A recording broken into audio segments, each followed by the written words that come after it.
Morocco's Royal Air Force is considering the Chinese L-15 Falcon as a potential replacement for its fleet of aging Alpha jet trainers.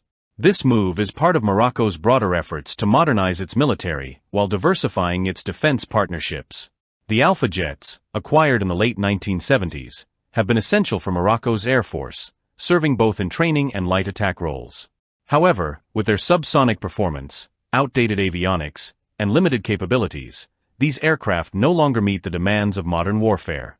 Enter the L-15 Falcon, developed by China's Hongdu Aviation Industry Corporation.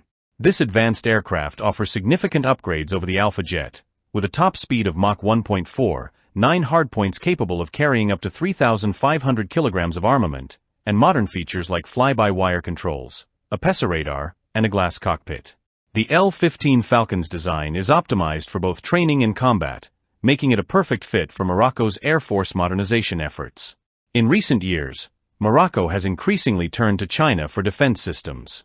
The country has already acquired the FD-2000B air defense system, AR-2 rocket launchers, and Winglong-2 drones, signaling a shift from traditional Western suppliers. This growing defense cooperation is complemented by expanding political and economic ties between the two nations, with Morocco becoming the first North African country to join China's Belt and Road Initiative. The L-15 Falcon is already in use by China's People's Liberation Army and has been exported to countries like the United Arab Emirates and Zambia. If Morocco decides to purchase the L-15, it would replace the aging Alpha jets with a more capable modern platform that enhances both training and combat readiness.